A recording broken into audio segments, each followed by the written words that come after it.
పాపాలలో బంధించడానికి సాతాను ఉపయోగించే బలమైన తంత్రం, నేడు లోకమంతా పదే పదే జపించే మంత్రం సినిమా. ఇది ఆత్మలను చంపడానికి సాతాను ఉపయోగించే అతిపెద్ద ఆయుధం. సాతాను మనసులో ఉన్న ప్రతి ఆలోచనని మనుషులకు నేర్పడానికి అది వాడి మాధ్యమం. జాతి, మతం, ప్రాంతం భేదాలు లేకుండా అందరికీ సమీపంలో ఉన్న సాతాను ఉచ్చు. అన్యులే కాదు, క్రైస్తవులలో కూడా అనేక మంది బోధకులు, విశ్వాసులు ఈ సినిమా మొత్తులో మునిగిపోయి వాటిని చూడవచ్చు అని కొందరు, మంచి సినిమాలు మాత్రం చూడొచ్చు అని ఇంకొందరు, థియేటర్కు వెళ్ళకూడదు కానీ ఇంట్లో చూడొచ్చు అని మరికొందరు బోధిస్తున్నారు, వాదిస్తున్నారు కూడా. క్రైస్తవులు సినిమాలు చూడకూడదని వీళ్ళతో చెప్తే బైబిల్లో సినిమాలు చూడవద్దని ఎక్కడుందో చూపించండి అంటూ ఎదురు ప్రశ్న వేస్తుంటారు. బైబిల్లో నేడు కనుగొనబడిన చాలా వాటి కోసం ముందే ప్రవచించబడ్డాయి. ఉదాహరణకి కార్లు, విమానం, యుద్ధ ట్యాంకర్లు, ఇలా చాలా ఉన్నాయి. వాటి లక్షణాల కోసం వ్రాయబడింది కానీ వాటి పేర్లు మాత్రం వ్రాయబడలేదు. సినిమా కూడా అంతే. సినిమా అనే పేరు బైబిల్లో ఉండదు కానీ సినిమా చూడకూడదని మాత్రం బైబిల్ పదే పదే హెచ్చరిస్తుంది. ఎందుకంటే సినిమా దేవుని యొక్క అనేక ఆజ్ఞలను అతిక్రమించేలా చేస్తుంది. దేవుడు ఎదుటివారిని దూషిస్తేనే నరహత్య అయిపోతుంది. నీ కుడి చెంపపై కొడితే ఎడమ చెంప చూపించు. సినిమా పోట్లాడుకోండి, ఎవరు ఎక్కువ మందిని కొడతాడో అతనే హీరో. బైబిల్ శాంతిని నేర్పిస్తుంది కానీ సినిమా హింసని ప్రోత్సహిస్తుంది. దేవుడు మోహపు చూపు చూస్తే వ్యభిచారం. సినిమా స్త్రీలకు అసభ్యమైన వస్త్రాలు ధరింపజేసి వారికి హీరోయిన్లు అని పేర్లు పెట్టి మనుషుల ముందుకు తీసుకువచ్చి చూపిస్తుంది. ప్రపంచమంతటినీ మోహపు చూపుల వ్యభిచారంలో ముంచేసింది. బైబిల్ హృదయ శుద్ధిని బోధిస్తుంది కానీ సినిమా ఆలోచనల్ని అపవిత్రపరుస్తుంది. దేవుడు దేహానికి హాని చేసే వాటిని స్వీకరించకూడదు. సినిమా త్రాగుతూ పాటలు పాడటం, స్టైలుగా సిగరెట్లు కాల్చడం వంటివి చూపిస్తుంది. బైబిల్ మనిషి క్షేమాన్ని కోరుకుంటుంది కానీ సినిమా మనిషిని వ్యసనాల వైపు త్రిప్పుతుంది. దేవుడు వాక్యమే సత్యము. సినిమా మనిషికి జన్మలుంటాయని, ఇతర గ్రహాలపై మనుషులుంటారని, మనుషులకు అతీత శక్తులుంటాయని, అనేక మంది దేవుళ్ళుంటారని, ఇలా వాక్య విరుద్ధమైన అనేక వాటిని గ్రాఫిక్స్ ద్వారా చూపిస్తూ అసత్యాన్ని నమ్మిస్తుంది. బైబిల్ సత్యంలో నిలిచి ఉండమంటుంది, సినిమా భ్రమలో సంతోషించమంటుంది. దేవుడు దినములు చెడ్డవి కాబట్టి అజ్ఞానుల వలె సమయాన్ని వ్యర్థం చేసుకోకుండా సద్వినియోగం చేసుకోండి. సినిమా అసలు దీనిని కనిపెట్టిందే టైంపాస్ కోసం.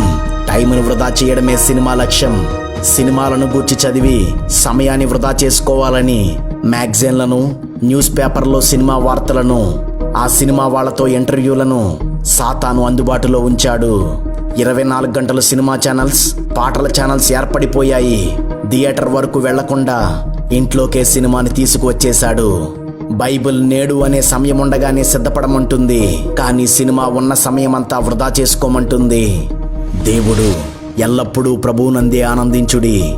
సినిమా జోకులేసి వింత వింతలన్నీ చూపించి మనిషి వాటిని బట్టి ఆనందించేలా చేసింది. మనసు బాగోకపోతే సంతోషం కోసం దేవుడిని వెతకాల్సిన మనిషి థియేటర్ను వెతుకుతున్నాడు. బైబిల్ ఆత్మకు శాంతినిస్తానంటుంది కానీ సినిమా అశాశ్వతమైన ఆనందాన్ని అనుభవించడం నేర్పిస్తుంది. దేవుడు వివాహానికి ముందు స్త్రీ పురుషులు కనీసం సరసోక్తులు కూడా మాట్లాడుకోకూడదు. సినిమా హీరో హీరోయిన్లు ప్రేమ పేరుతో అసభ్యమైన పనులు చేయడం, ద్వంద్వార్థాలతో కూడిన మాటలు మాట్లాడడం వంటివి చూపిస్తూ యవ్వనస్తుల్ని ప్రేమ ముసుగులో జారులుగా, వ్యభిచారులుగా మార్చేస్తుంది. దేవుడు సభ్యత గల వస్త్రాలు మాత్రమే ధరించండి. సినిమా హీరోయిన్లకు సభ్యత లేని వస్త్రాలను ధరింపజేసి చూపిస్తూ సామాన్య స్త్రీలను శోధిస్తుంది. శోధించబడిన అనేక మంది సభ్యత లేని వస్త్రాలకు అలవాటు పడిపోయారు. అలాంటి వస్త్రాలు గల స్త్రీలను చూసి అనేకులు మోహపు చూపులో పడి నరక వారసులవుతున్నారు. దేవుడు నీ నాలుకతో స్తుతియాగం చేయుము. సినిమా డబుల్ మీనింగ్ పాటల్ని, దూషించే మాటల్ని నేర్పిస్తూ మానవ జాతి పెదవుల్ని అపవిత్రపరిచేస్తుంది. దేవుడు సృష్టికర్తనే ఆరాధించాలి. సినిమా సాధారణ మనుషుల్ని హీరోలుగా, హీరోయిన్లుగా చూపించి ప్రజలు వారిని ఆరాధించేలా చేస్తుంది. గోడల మీద, ఫ్లెక్స్ల మీద, ఫోన్లలో, ఆటోల్లో, కంప్యూటర్లలో ఎక్కడ చూసినా వాళ్ళ ఫోటోలే. అభిమానము, ఆరాధన మనుషులకే జరిగేలా చేసేస్తుంది. దైవత్వం లేని వాటిని దైవాలుగా చూపిస్తూ సృష్టమును మరింత ఆరాధించేలా సినిమాలు చేస్తున్నాయి.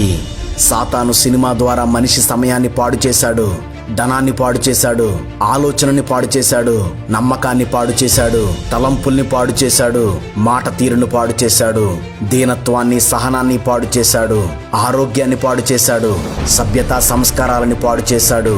ఇవి చాలవన్నట్లు వీడియో గేమ్స్, స్పోర్ట్స్ ఛానల్స్ ద్వారా ఉన్న సమయాన్నంతా వృధా చేయిస్తున్నాడు. బైబిల్ జ్ఞానం కావాలంటే దేవునిని అడగమంటుంది, కానీ సాతాను వీడియో గేమ్లు ఆడితే తెలివి పెరుగుతుందంటాడు.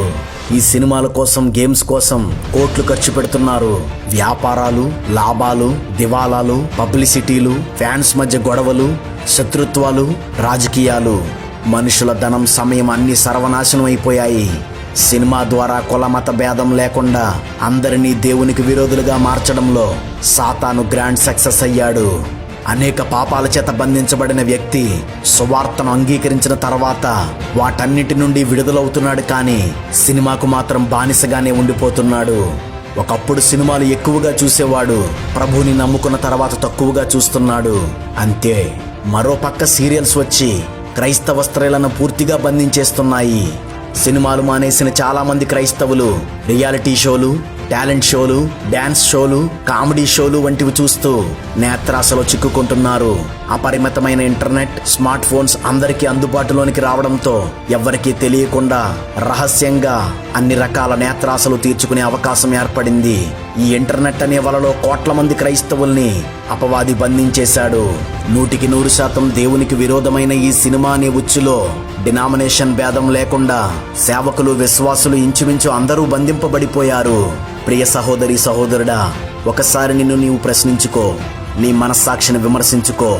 సినిమాలు, సీరియళ్ళు, స్పోర్ట్స్ ఛానళ్ళు నిన్ను దేవునికి ఎంత దూరం చేస్తున్నాయో ఒకసారి గమనించుకో. మనం మారడానికి, అనేకులను మార్చడానికి మనకున్న సమయం చాలా తక్కువ.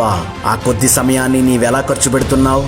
నేడు ప్రపంచంలో అతి ఎక్కువగా అమ్మబడుతున్న పుస్తకం బైబిల్, కానీ చదవబడుతున్న పుస్తకం మాత్రం బైబిల్ కాదు. బైబిల్ కొనడానికి క్రైస్తవునికి డబ్బులున్నాయి, కానీ బైబిల్ చదవడానికి మాత్రం ఖాళీ లేదు. ఎందుకంటే ఉన్న సమయమంతా సినిమాలు, టీవీలు, మొబైల్స్ దొంగిలించేస్తున్నాయి. దేవుడు మనుషులకు ఏం చెప్తున్నాడో తెలియకే అనేక మంది క్రైస్తవులు అబద్ధ బోధల్లోకి వెళ్ళిపోతున్నారు. నీ సమయాన్ని, ధనాన్ని సాతాను తయారు చేసిన వాటికి ఖర్చు చెయ్యకు. ఒకసారి నిన్ను నీవు పరిశీలించుకో. సినిమా చూసినంతసేపు నీ మనసులో క్రీస్తును మర్చిపోతున్నావు కదా. చూసిన తర్వాత కూడా అవి పదే పదే గుర్తొచ్చి క్రీస్తును మరిపించేస్తున్నాయి కదా. రెప్పపాటైనా నిన్ను మరువక నీ కోసం ప్రాణాలిచ్చిన మన ప్రభువు నుండి సినిమాలు నిన్ను పక్కదారి పట్టిస్తున్నాయని గమనించు. తప్పుడు ఆలోచనల్ని కలిగించి సినిమా నీ మనస్సాక్షిని పాడు చేయడం లేదా? ఆలోచించు. సినిమాలను చూడటం వలన వాక్యవిరుద్ధమైన మాటలు నీ నోట వస్తున్నాయి. సినిమా నీ మాట తీరును మార్చేయలేదా? ఆలోచించు. ఇవన్నీ తీర్పులోనికి వస్తాయని తెలుసుకో. సినిమా నీకు శరీర సంబంధమైన సంతోషాన్ని అలవాటు చేయలేదా? శరీరాన్ని కదిలించే మ్యూజిక్, క్రొత్తగా అనిపించే డైలాగ్స్, డ్యాన్స్, కామెడీ ఇవన్నీ సినిమా అలవాటు చేసేసింది. అందుకే చర్చిలో ప్రోగ్రామ్స్ జరిగితే డాన్స్ కోరుకుంటున్నావు, స్కిట్స్ వేస్తే కామెడీ కోరుకుంటున్నావు, పాటలు వినాలంటే శరీర సంబంధమైన మ్యూజిక్ని, ట్యూన్స్ని కోరుకుంటున్నావు, వాక్యం వినాలంటే క్రొత్తదనాన్ని కోరుకుంటున్నావు. స్వచ్ఛమైన వాక్యాన్ని, ఆత్మ సంబంధమైన పాటల్ని, ఆరాధనని అనుభవించలేకపోతున్నావు. దుర్నీతి యందు సంతోషిస్తూ సత్యమందు ఆనందించలేని వానిగా నిన్ను సినిమా చేసేసింది. క్రీస్తును నమ్మడం అంటే చర్చికి వెళ్ళడం మాత్రమే కాదు, ఆయనని అనుసరించాలి, ఆయన ఆజ్ఞల్ని పాటించాలి. ప్రియ సహోదరి, సహోదరుడా, ఒక క్రైస్తవునిగా నువ్వు ఏం చూడాలో, ఏం చదవాలో, ఏం వినాలో బైబిల్ నిర్ణయిస్తుంది. వాటినే నీవు అనుసరించాలి. చివరికి సహోదరులారా, ఏవి మాన్యమైనవో, ఏవి న్యాయమైనవో, ఏవి పవిత్రమైనవో, ఏవి రమ్యమైనవో, ఏవి ఖ్యాతి గలవో వాటినే యోగ్యమైన వాటిగాను, మెప్పుకు తగిన వాటిగాను భావించి వాటి మీద ధ్యానముంచుకునిడి. పై లక్షణాలు గల సినిమాలు ఏవైనా ఉంటే వాటిని చూడొచ్చు, కానీ అలాంటి సినిమాలు 1,00,000 కూడా ఉండవు. మనం ఏం చదువుతామో, ఏం వింటామో, ఏం చూస్తామో అవే మన ఆలోచనల్ని, ప్రవర్తనని ప్రభావితం చేస్తాయి. ఒక్క వారం రోజులు నేత్రాశకు దూరంగా ఉండి చూడండి. వీడియో గేమ్స్, స్పోర్ట్స్ ఛానల్స్, సినిమాలు, సీరియల్స్ వీటన్నిటికీ దూరంగా ఉండి చూడండి. మీ జీవనోపాధి పనులు చేసుకుంటూనే, రోజూ ప్రార్థిస్తూ, ప్రతి విషయాన్ని బట్టి ప్రభువును స్తుతిస్తూ, దేవుని వాక్యాన్ని ధ్యానిస్తూ, ఆత్మ సంబంధమైన పాటలు వింటూ పాడుతూ, ప్రభువునందు ఆనందిస్తూ ఒకే ఒక్క వారం గడపండి. మీలో విశ్వాసం, ధైర్యం పెరుగుతాయి. దేవునితో సంబంధం ఏర్పడుతుంది. ఒక్క వారం ప్రయత్నించండి. ఆ వారాన్ని మీ జీవితాంతం పొడిగించండి. వందనాలు.